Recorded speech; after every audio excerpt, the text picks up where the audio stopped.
morning once again mga kaibigan sa buong Pilipinas at sa buong mundo. Welcome po sa special edition ng Talking Points at Communication and News Exchange Forum. Ngayon pong araw ng Thursday, September 29, 2011. Ako po si Alan Alianige.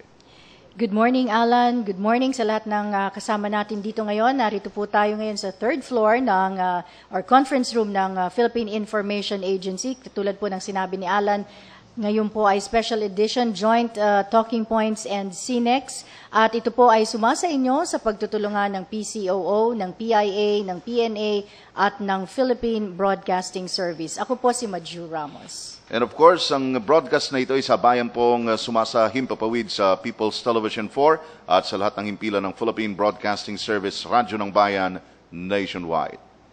Yes, Alan, ngayon ay isang special edition na naman, at kasama rin natin ang ating mga kapatid sa hanap buhay, ika nga, from the different media organizations.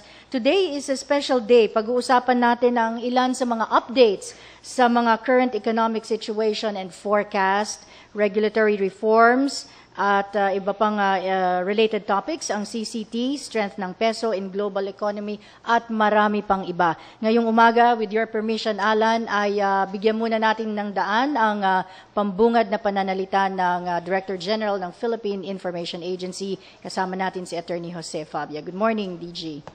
Good morning at magandang umaga sa mga nanonood sa atin at sa mga kasama na natin dito sa loob ng PIA building.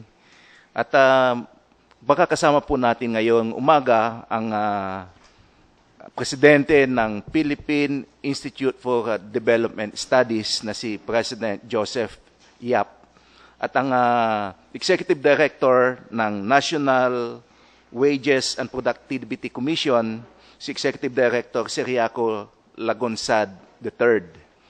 Sa araw na ito ay napaka-importante ang ating pag-uusapan dahil nga sinasabi ni Maju, ang pag-uusapan natin ay ang ating ekonomiya, ang kalagayan ng ating productivity dito sa Pilipinas, ang mga wages, ang impact ng pagtaas ng presyo ng langis at iba pang bagay na sa tingin natin ay makaka-apekto sa ating ekonomiya at sa kabuhayan ng ating mga mamamayan. So welcome again po at maraming salamat po. Thank you very much, Attorney Jose Fabia, Director General ng PIA. Mr. Alan, siguro ay, bakit ba Mr. Alan? Alan, bigyan natin ng pagkakataon na mga panauhin ngayong umaga. Unahin po natin ang President sa Philippine Institute for Development Studies. Under po ito ng NEDA, ng National Economic Development Authority. Welcome po, President Joseph Yap. Magandang umaga po sa inyo lahat. Sir, gusto niyo pong magbigay ng opening statement? Magandang umaga sa inyo lahat. Kami ay nagpapasalamat sa pagkakataon ng binigay ng PIA para mapaniwanag ang DPRM. Pwede ko pang basahin yung opening statement. This is about the Development Policy Research Month. So for this month and every September of each year, the nation is celebrating the Development Policy Research Month, or DPRM, by virtue of Proclamation number 247, which was issued in September of 2002. The celebration of the DPRM is meant to highlight the role of policy research in the socio-economic advancement of the Philippines. Every year, the DPRM focuses on a specific theme or area which is considered as among the country's primary concerns and issues. For this year, the theme is Back to ABC's, Education for Development. This is in recognition of the fact that education plays an essential role in the country's fight against poverty, as education is a key lever to an individual having a better future and status in life. In other words, education is very important for social mobility. The broad-based and nationwide venues for interaction provided by the DPRM allow for an active and rigorous discussion of the issues affecting education. As one of the leading think tanks in the country, the PIDS was designated as the overall coordinator of all the programs and activities of the annual DPRM.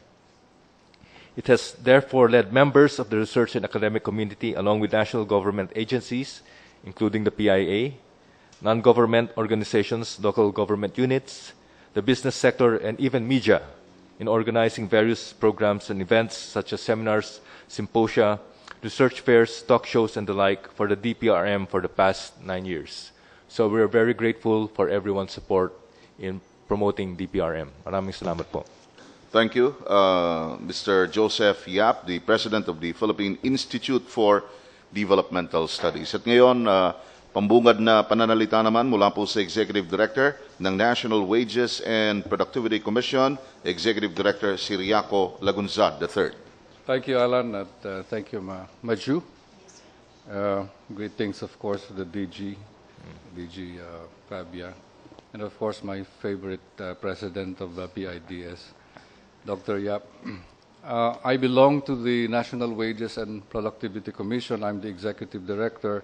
The agency is an attached agency of the Department of Labor and Employment. The structure of the organization, which is relevant to our discussion now, is that it is tripartite, which means that the organization, with its 17 regional tripartite wages and productivity boards, is composed of 3 sectors, from the employer's sector, the workers' sector, and from government. In government, NEDA is the vice chair of the commission, and DTI also sits in the commission, as well as in the regional boards. So that is a statement that tells everybody that this agency is political in nature, but it creates both economic and political outcomes when it decides on setting the minimum wage, productivity improvement. Next month is October. It is the productivity month. This is a month that we celebrate by announcing the winners of our Productivity Olympics. Different companies, micro, small, and medium enterprises compete based on their performance and their contribution to people development and business excellence. They compete for this award, these prestigious awards, and we have 10 winners every year. They receive at least 100,000 each, a trophy, and some trainings in Dole and in the National Wages and Productivity Commission. We will be expecting congresses throughout the regions where productivity will be the main topic.